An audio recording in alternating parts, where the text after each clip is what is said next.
mystery. A paranormal perfect storm known simply as Monsterland.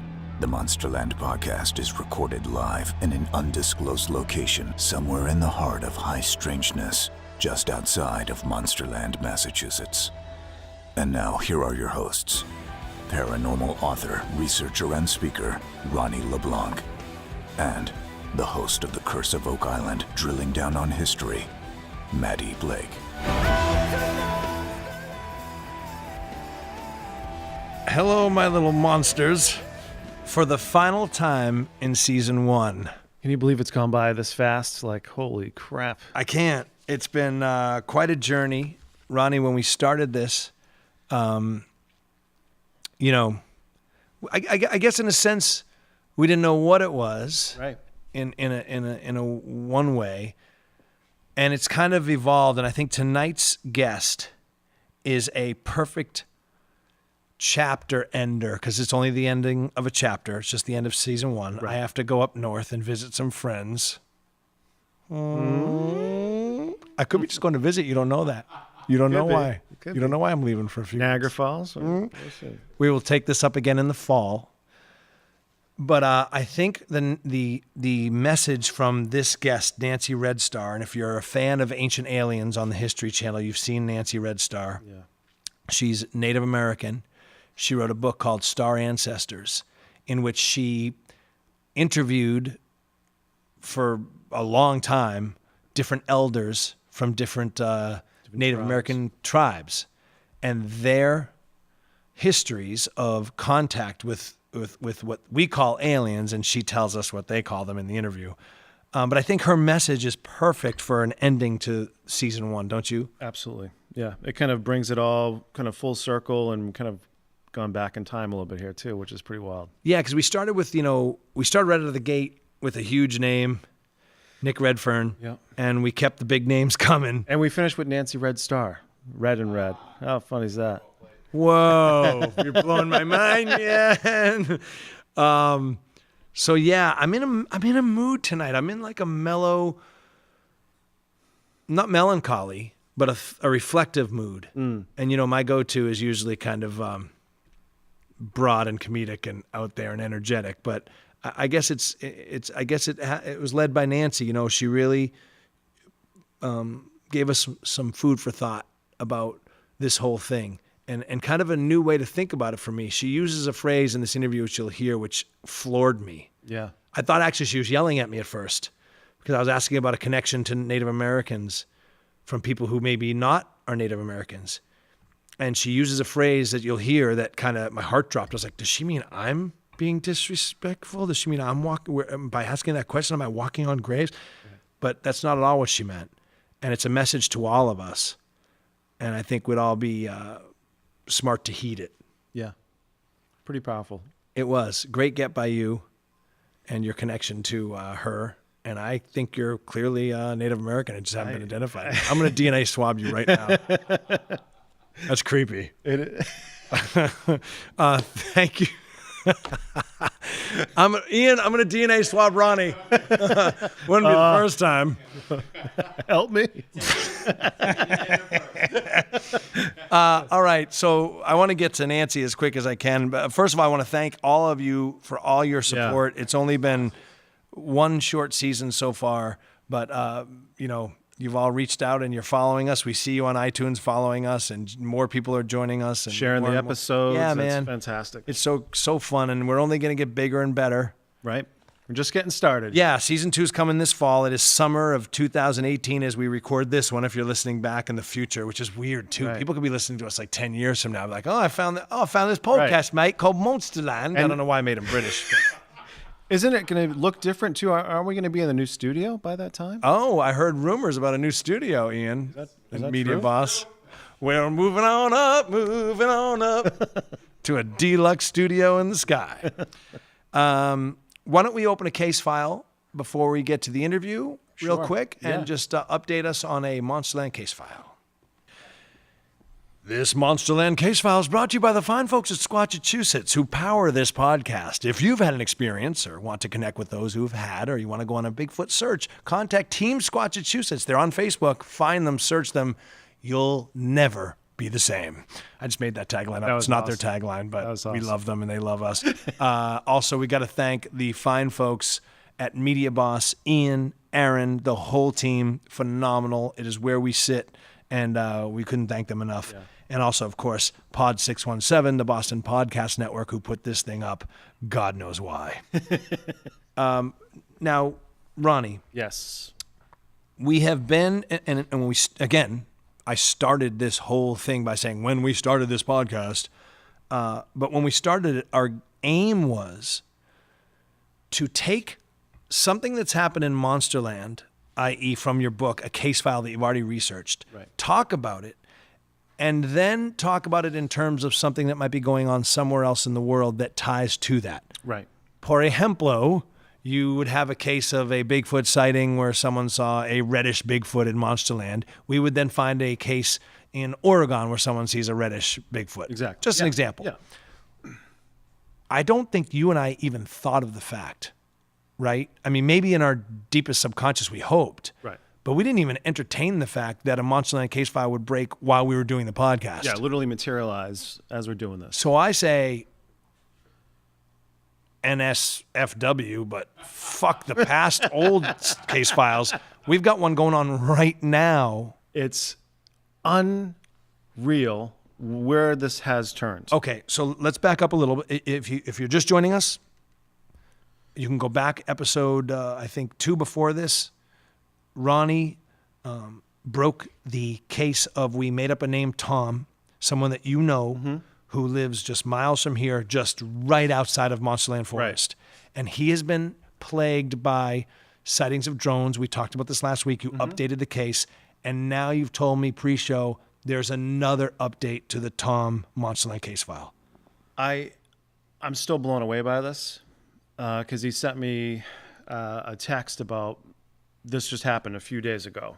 And on this podcast, we're talking about UFOs, we're talking about aliens and Bigfoot, orbs, and how that's all connected. Well, Tom, who's been seeing these drones, right? Now, when we left last week's episode, he had sent you pictures of the drone, and when we have that picture, we posted it on our Instagram. Right. It looks like from the picture, it's hard to tell, but it's almost like a boomerang shape. Yeah. No lights. Right. There's no lights emanating from this thing, but you can clearly see this craft. And again, go back if you haven't heard it, the Grant Cameron episode, we get into all that. But so what's the new development? Okay, so I'll read from his text, but he had a Bigfoot sighting on his front lawn. Hold on. So that's hold on. I need to process this stuff slowly. Isn't it? I'm fuck, man. And listen, it'd be one thing if this was some guy that called in and had an experience. No. You know this cat. I know him. This is all real, and we're trying to get him to come on the show. Yes, and he's very reluctant because now it's scaring the shit out of him. Well, yeah, you got to. All right. Right. I mean, so this is what he sent me a note and said, I can't believe this happened, but hold on, let me see. Yeah, I just want to make sure I'm valid. I'm fact checking you. just be careful not to show his name on. Delete. No. Oh yeah, there it is, Tom. Oh my God! All right. Now, what prompted? Did you ask him anything? I was just trying to get updates. I was trying to get him on for this episode, and so last week he answered some questions. Yes. Via text. So this is a follow up. Correct. To that. Okay. And yes. then, so this one, because I'm looking. What reason I asked that is because I'm looking at the old texts from last week when we read his responses, and this one just pops up out of nowhere because these other ones you've asked him questions. Right. But this one just pops up out of nowhere. He kind of sat on this. 4:15 a.m. I think he sat on this for a little while because he didn't know what. What to talk about. Read away, Ronald. Okay. Hold on, I gotta have a sip of beer. So I actually need one too. I'm getting scared. Oh my God. All right. What have we freaking gotten ourselves into, dude? I think he's pissed at me, honestly. Why? Because you're reading this stuff? No, because all this craziness is happening. Oh, because it's now. But he came to you. He's been seeing this for a while, right? Now people are like, read the text. But hold on. People, got to remember, right? Like, you didn't go to him like anything wacky happened to you lately. No. Like, he came to you, correct? Correct. That's how it happened. Yeah. So but you do have a way of opening a Pandora's box on people. Like now I've seen a UFO. I'm all freaked out. This is People happening. will come up to me and then they'll just start telling me their story. Like, and you've got the shine on this stuff. There's no doubt. So you're like Leprechaun Man. Stop it, Leprechaun Man. You're like a big red muscly Leprechaun Man. Can I DNA swab you yet? No. All right. Thank God. Okay. So 4:15 a.m. Oh boy.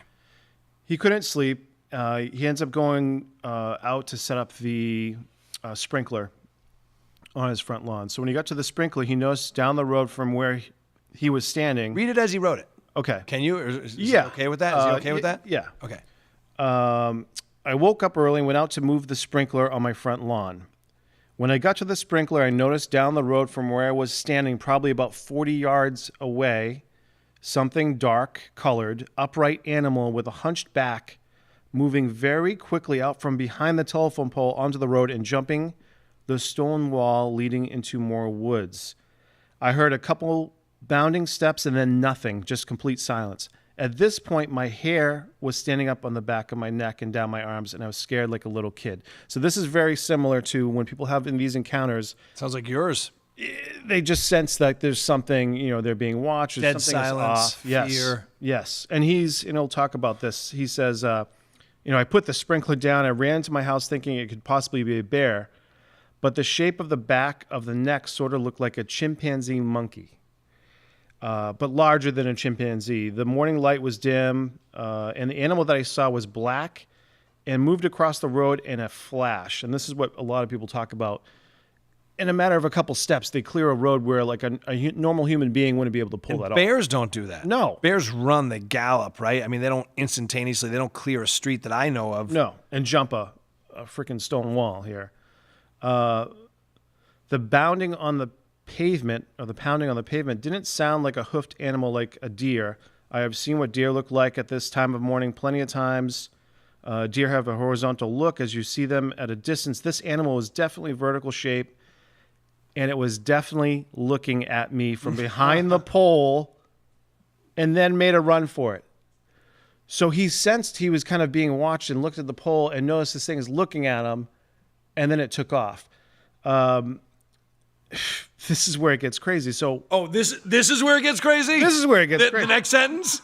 Not the fact that the fucking guy's got fucking mysterious drones flying over his house and now fucking Bigfoot? Now it gets weird? Okay, thanks. All right. If Bigfoot shows up at my house tonight, I'm going to quit. Dude, I'm not doing season 2. Not doing it. Okay, so he says, it was definitely looking at me from behind the pole. Then it made a run for it.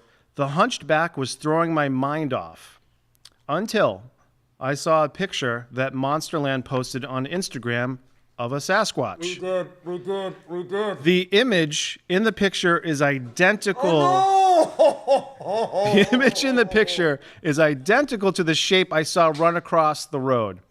At the time I saw this, I was not looking for things in the sky. This happened spur of the moment, scared the living daylights out of me, and I ran to my house like a little kid. I told my wife I saw her bear with a hunchback. Can you see that, Ian? So if you're watching us on our YouTube channel, which you can find, if you're listening to us and you haven't seen our YouTube channel, you can go to Monsterland on YouTube. And this is the photo we posted that he's referencing. Right. And he had that experience and then saw this. Correct.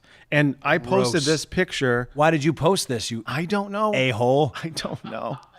What have you unleashed? I don't know, but the timing of it, I posted it. And so this is from 2005, I believe, in Pennsylvania, a trail cam. There are pictures of bears, and then there was a picture of this, which looks like something's, it's two legs, it's bending down. It's not a bear. Not a bear. You can see the cone deformed head. It's a deformed bear, if it is. So, holy crap. So this is what has recently happened with Tom. We got to go out there. We have to get him in season two. So just so you know, too, listening, we have all kidding aside, we have really worked, or I shouldn't say we, Ronnie has really worked on getting this quote unquote Tom to appear on the show. And it's a very delicate matter. These are real people. This is a real law enforcement officer who went to the site. These are careers and jobs and everything on the line. And, but Ronnie has worked on him to try and get him in. And I think the ice might be starting to thaw a little bit to that end. And I think in season 2, if we don't get him on, we will assuredly go to the site and check it out for ourselves. Now, to that end, Ronnie, the police officer has since reported, and I don't know if I can talk about this, but he has seen UFOs beyond So what we reported last week. All right. Can we talk about this? Yeah. Okay. So Tom then tells me that this police officer, which again, we're not identifying what city, but it's around, it's not Leominster, but it's around. We'll call it Massachusetts Ham. Yeah. There you go. This police officer has since revealed to Tom that, because they had this sighting together of a drone. This police officer revealed that he's had UFO experiences since he was a kid, and he doesn't want to go into it. But he said that it's crazy enough that they can make a movie about his experiences. So here's another, and I believe Tom is an experiencer as well, going back to a young age. You mentioned earlier with his sister, and yeah. And so there's a reason that they're seeing it together. Yeah. We all find each other. We find each other somehow, right. Don't we? Yeah. And the Bigfoot sighting by Tom is interesting because it seems to be connecting to this whole thing, and it's in the same kind of locality as right not too far from Monsterland Woods here, the forest. So, all right. Well, heavy. That's a cliffhanger for season 2 if I've ever heard one, and it's going on right now, and it's real. So we'll keep you posted as My God. develops. All right, let's get to Nancy Redstar, who again has a perfect message, I think, to end season 1, a beautiful message and a powerful one. Nancy Redstar has written the book Star Ancestors, Extraterrestrial Contact and the Native American Tradition. She is a descendant of the Red Man and Matthews Von Parker bloodline, a frequent guest on History Channel's show Ancient Aliens. She's the producer, writer, and director of the feature documentary film Star Ancestors and the Trapline. She is brilliant and connected. There is no doubt. Unbelievable. And as our producer Ian said, as you'll hear in this interview, a person at peace. Yeah. You can definitely tell. She's got a calming presence, and it's just a surprisingly touching interview, I think. Yeah, it's great. Nancy Redstar, we are honored that you have stepped into Monsterland. How can I get out? Thank you, Nancy. To be determined. You count. I think we're all in Monsterland now. Well, all right, let's get right into it then. What do Native Americans know that we, the general public, don't know or understand? Well, I couldn't answer that question. In terms of extraterrestrial contact, how about that? Well, when I can tell you in terms of my book Star Ancestors, when I started it, it was like 1997 when I got this brain ignition going, and it was probably 2 years for me to get money to actually go down and start the interviews, because I went into Central America too. So what was it that? Oh, at that time it was taboo to not. That's why I went down to Central America, to tell you the truth, to be with the Mayans and the Olmec and the Aztec, to talk to them, because they have continued to have an open line of communication, and their feeling about it is it's not like here. They don't. They're very much their ancestors, relatives. And not aliens, because the word alien, if you break, it's really a Tavistock Institute word. And I told them that in Ancient Aliens. I said, why did you use that title?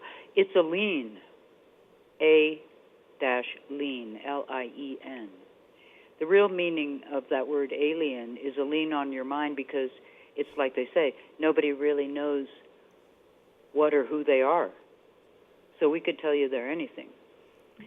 And if you don't have your own personal contact with them, and in fact, according to a gentleman who was in the National Reconnaissance Office that I did a book with, they came to the government and told them, if you don't release the information to the public, we are going to contact people individually. Nancy, so those tribes all referred to what we call aliens as ancestors? Relatives. Alien is not a word that we ever used. I mean, I don't, as I said, I think it came out of the Tavistock Institute in London, because really London, England is in control of the release of all the UFO information. So for generation after generation of Native American history, they were being visited and contacted and given messages and exchanging information with these ancestors. Yes. Unbelievable. And now there... I mean, even for instance, in the Kachina system, the Pueblo system, which I'm not Pueblo, but within the Kiva itself is a place of learning. And for instance, here on Taos Pueblo, the men enter the Kiva, go underground, and they stay there for 3 months, from January till March. How's that possible? Well, the women make food and bring it. And they could go out if they had to go out, but no, they're in there for 3 months. And the young men are in there with them. That's where they get their education.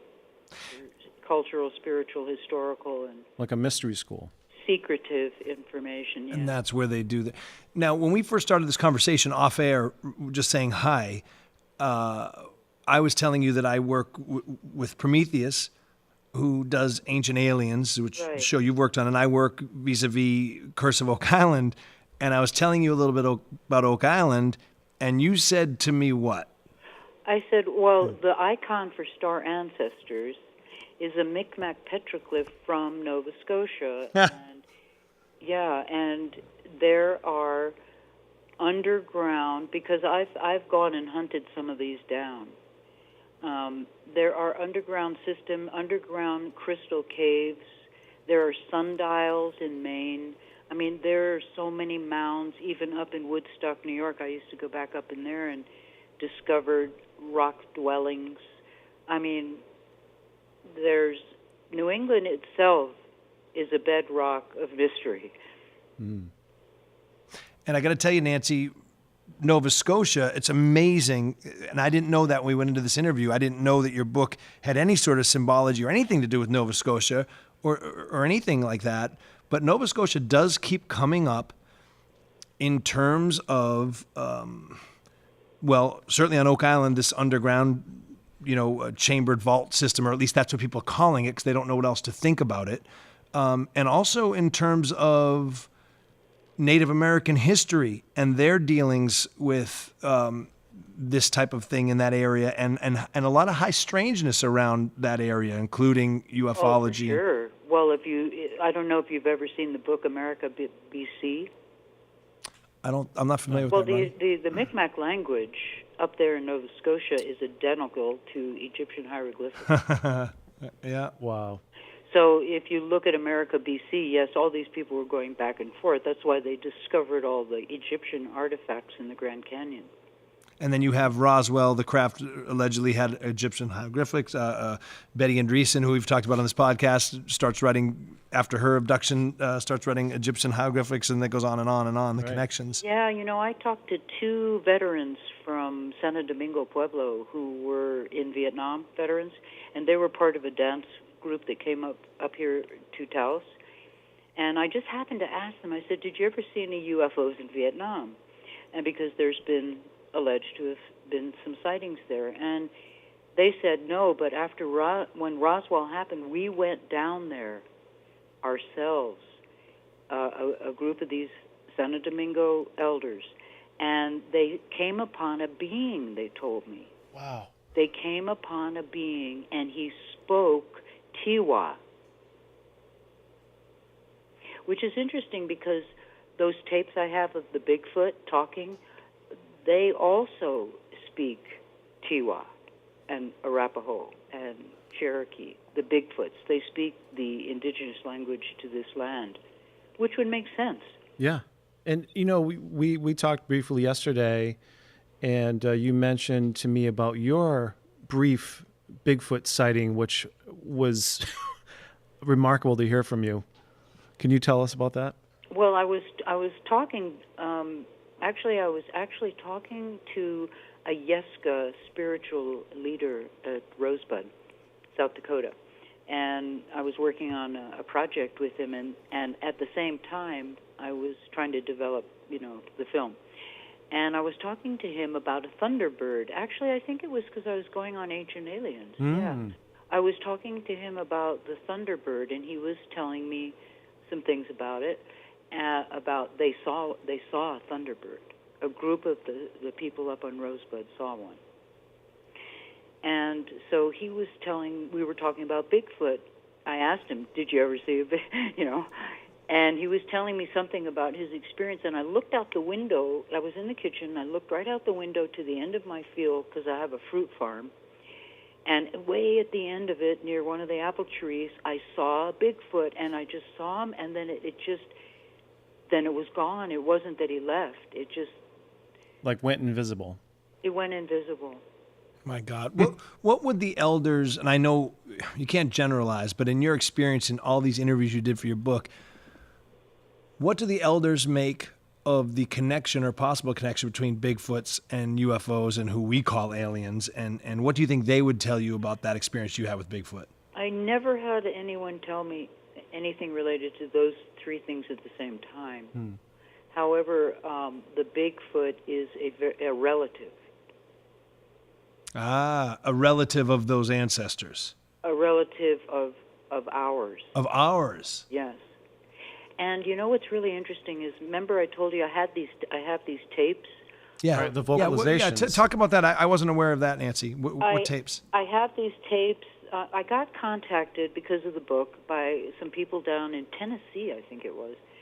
And they were wanting me to come down there with some Indian elders to help them communicate with a family of Bigfoot that were near their property out of the woods. This is where these tapes came from, of the callings. They were doing oral callings. They weren't Indian, these people, but they were receiving and giving callings to this family of Bigfoot who... They were telling me that they were saying that they were starving and that the forests were dying. And what they wanted me to do is go down there. I really wanted to go, to tell you the truth. I wanted to go with a Pawnee friend of mine. We were going to drive down there, but I don't know what happened. I can't remember because it was over 10 years ago. And but they sent me these tapes, and they told me that the languages that they speak are all these different indigenous dialects. I got to just stop this here. Sure. Have you posted those tapes anywhere, Nancy? No, I haven't. I mean, I don't even know if they're, I don't know if I think there's a copyright. Okay. But I don't know where those people are. I'm sure they're gone. Sure. And I'll have to listen to them again and see if there's any way I can find those people. But the main thing was that this family of Bigfoot were starving and wanted to speak with indigenous people. That was what I understood from this couple. And they invited us to come down and to bring some people with us who were fluent in languages. It's amazing the ease with which people will talk about Bigfoot. Ronnie and I were at a Sasquatch. There's a local chapter here in Massachusetts that helps sponsor us, actually, of the BFRO called Squatchachusetts. And we went to isn't that a great name? Isn't that a great name? Yeah, that's great. We went to their conference, and we're meeting all these people coming up to our table. And remember this, Ronnie? This little family, a mother, her daughter, who was probably our age in her 40s. Yeah. Beautiful. Mother's beautiful, daughter's beautiful, and then I think 2 or 3 children. And they're just looking around quietly, and we start chatting with them, and they live, in Western Mass in the sticks at probably the foot of the Berkshires. And they just start telling us about how, we've got a family of Bigfoot that we've been interacting with for years, and we leave them things. And you're sitting there going they're talking about it like it's a pack of wolves. Right. And that their family's been talking to them for a very, very long time, and there's vocalizations, and they leave each other gifts. Well, if you were a a being, or I mean, I don't know if you call Bigfoot an animal. I mean, what do you really call him biologically? Right. What is he called? Oh, people Biologically. people would say a North American great ape, possibly undiscovered. Okay, so there were these great apes and these mastoids and these cyber, tigers, and all of these animals were being hunted. Right. You know? Back I mean, then. there were people here way before, Columbus, who really that wasn't his name. Juan Colon was his name. The act of Columbus is what they did. It's called the act of Columbus. It was Cristobal Colon or something, right? Yeah, Juan Colon, to kill off all the ancient teachings. That's why they came. That was uncool. And that's called the act of Columbus. So they had to destroy the ancient, because there is a lot of history on this North American continent that has not been, people have not been educated to the true history of North America. Nancy, talk about your documentary. You're hoping to have it out pretty soon. Well, I've been working on it a long time. Yeah. It is a costly endeavor when you get into the editing part of it, but I do have a great editor who did the film Baraka, David Aubrey, Enlightening Wood Pictures, and when I started to edit this, I was going to do a series, each person. But then as time went by, I realized that I couldn't do that, and some of it was footage. There wasn't high definition when I started gathering this on film. So you can't go to broadcast without high definition. So at this point, I narrowed it down to about 3 or 4 people, and it's similar to Star Ancestors, but I think it has, it's always different when you turn a book into a film. It's an amazing film. I mean, it's a powerful film, and it's a good film for people who really don't know about the indigenous relationship to what we call our ancestors, the ancient people, the ancient ones that came before us. Nancy, this might be an impossible question to kind of, sum up, but in all your research, all your interviews, what do you think the main messages from our ancestors to your people has been? What do you think the main thing they're trying to do? It's really about caretaking this planet and caretaking humanity, It's the teachings of living. And there's 2 paths, the left-hand path and the right-hand path. That kind of comes out of Peru and the secret of the Andes. And the left-hand path is the dark path, and the right-hand path is the light path. And you can see it now because it's so obvious that there's a spiritual battle between the dark and the light. And so what the ancestors or, these ancient ones who come, who communicate, is to enhance that path, that light path of how to walk it, because obviously we have trouble doing that. My partner, Ronnie, also feels a connection to, and actually our producer, Ian, can I talk about this, Ian? Yeah. Is that all right? Yeah, sure. Okay. Our producer, Ian, and certainly my partner, Ronnie, I can speak, feels a connection to a possible, like Ronnie's always interested in shamanism and Native American issues, and they both feel like they're somehow connected, possibly even have, and I think in Ian's case, has a Native American lineage. Mm-hmm. Does that happen to you when you meet with people? Do you meet with people and sometimes they reveal to you that they feel connected to all this, even though they haven't been identified as Native American in what they've been told in their family history? You mean feeling you're walking on the graves of so many people. Those so many spirits that are all up and down New England. I mean, all those spirits are there. All those people are there. And wow.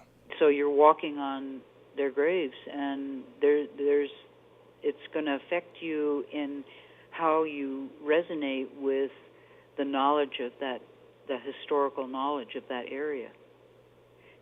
Someone once told me that everybody who, and it was an elder, I don't know if it was Cree or where was this is Mayan, that every person that is born on this soil here in North America does have a name tied to the land. See? So we all do. So we need to walk around more respectful around here. Right. Yeah, absolutely. and communicate with that whoever endowed that name for you underneath your feet. Because all those bones and all those people, I mean, it's a lot. We're talking about a lot of people. And a lot of history. And you did an unbelievable job in your book, Star Ancestors, Extraterrestrial Contact and the Native American Tradition. Nancy Redstar. Nancy, we could talk to you all night. We've kept you too long. The name of the upcoming documentary, has it been titled? It's called Star Ancestors. Perfect. Yeah. Awesome. Well, We can't wait for it. Yeah, John we can't Trudell wait. did the theme song for it, and Dean Stockwell is the narrator, and Steve Dallas scored it. Oh, we can't wait. And when it comes out, we'll have you back on. We'll promote it and all that good stuff. Okay. Yeah. Nancy, it's been an honor. Thank you so much. Thank you. Thank you, Nancy. Okay. All right. Bye. Bye-bye. Tonight's Monster Mail, Ronnie, and final for season 1 comes from Rick H. And it's in reference to... This is where we find out if we're responsible for animal mutilations. Should I just stop there and tease it for season 2? Yeah, there you go. All right. Does an animal die? More high strangeness around this brand new podcast continues. So if you remember in episode 105, you can go back and listen to Whatever Happened to John Lear. I talked about a bird, seeing my mother or feeling like my mother appeared to me as a bird. Right. So first I'll play the sound of what I said, and then I'll read you Rick H's email to us, his monster mail. So here's what I said, episode 105, Whatever Happened to John Lear. You do. Golf is my zen place. I oftentimes play alone. I play alone in the mornings. It's very zen for me. It's almost like a religious. When I'm out on the golf course, I don't think about anything else. First of all, I'm interrupting my own audio. Can I shut up? I mean, I'm just like droning on and on. Just get to the goddamn point of the story. God, I hate my own voice.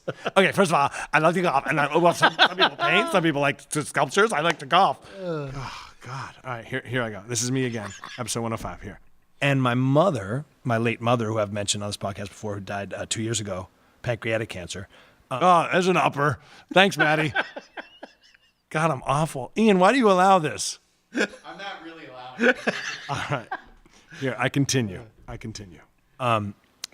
She was my favorite golf partner. I just loved playing with her. We had a ball. We would sneak out all the time. She was upset. You know, she was an addict. She was a golf addict, as was I. That's great. So we had just beautiful. Ron is like, that's great. Jesus Christ. Get to the point of the story. My mother, who I've mentioned on the podcast 60 times. All right. Beautiful Sunday nights we used to play. And so Sunday night or it might have been Saturday night, but I was playing by myself, and I was, fifth hole, whatever, and it's a beautiful night. And I hit the ball and was just driving to my ball, and I wasn't even thinking about her. And a bird, right there, okay? And a bird. This is from Rick H. Okay, I wasn't going to message you because I believe it was just an amazing coincidence. I drive for a living, and I was in Burlington, Wisconsin this morning at about 6 a.m. I was listening to the latest episode while cruising down the road. No way. Matty was telling his experience with the bird on the golf course. Literally, right when he said bird, I kid you not, a bird came out of absolutely nowhere and struck my windshield. Get out.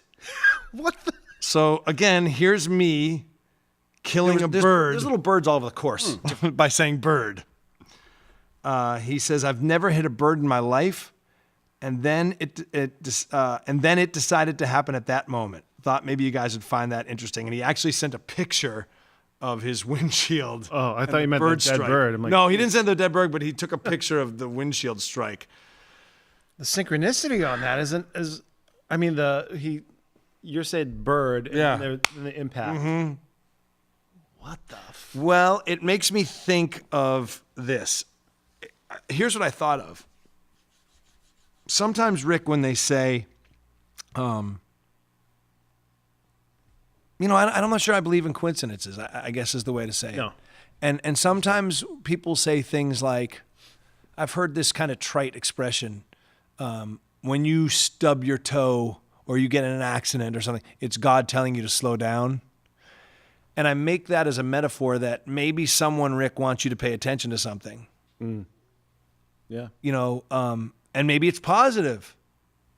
Although the bird dying probably isn't that great. The bird didn't like that. No. But you know what I mean? Like, Yeah. I'm telling the story about a spirit animal, or as I felt it at that time, connecting with my mother. I was being communicated to, and at that moment I say, "Birdie hits a bird." After all these years, the first time ever. Like, Right. that's weird. Yeah. So Rick, my take on that is that it's not a coincidence.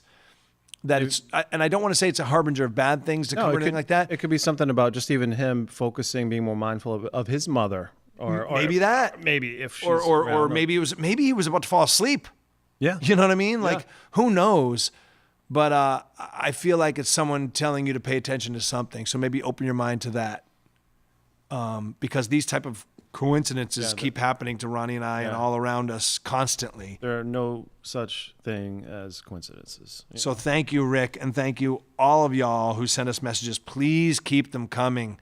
We really want this thing to love become stories. I think it's really nice that he's got somebody you can talk to him and he's talking to you. I think it's great. Yeah, Right. man. Yeah. And like Ian said, we want to talk to you and have you talk to us. We want this podcast actually to be mostly your stories, tell you the truth, because Right. we're going to run out of stories. And then if it's not you, you got to hear rambling. But Like this this. little bird, as I was driving, came like flying by. And Jesus. the best way. You want to hear this? Right across me. And then like was... It was a Tuesday. No, it was a Wednesday. It was a Saturday. Some guys fish, some guys paint, whatever. Listen to me. You do. Golf is my zen place. I oftentimes play alone. I play Shut alone. up! It's very zen for me. It's almost like a religious. When I'm out on the golf course, I don't think about anything else. And my mother, my late mother, who I've mentioned on this podcast before, who died 2 years ago. So send us mail, for God's sakes. All right. So that's a wrap on season 1. I can't believe it's already over, season 1. But season 2's coming before It is. you know it. So. This fall, we will be back, fall of 2018. After I get back from visiting some friends, I'm just going to visit. Just going to visit some friends up north. That's all. couple Not going to days. jail or anything. No, I'm not saying anything. I'm just going up. I'd be going up anyway, whether there's a show or not. I'd be going up to see my friends in up north. So when I return, we will continue this season 2 in a new studio. Monsterland continues to grow. Media Boss continues to grow. And please stay in touch. Share it with a friend. What really helps us is if you could write a review on iTunes. Right. That'd be That fantastic. Yeah. iTunes algorithm that they have, however that matrix works, however that cabal works, would help us a lot. Ronnie, any final thoughts from you as you reflect back on season 1? One, I can't believe how fast it's gone by, but I think we covered a lot of ground in really kind of expanding on what my book was kind of putting together, that, everything is connected.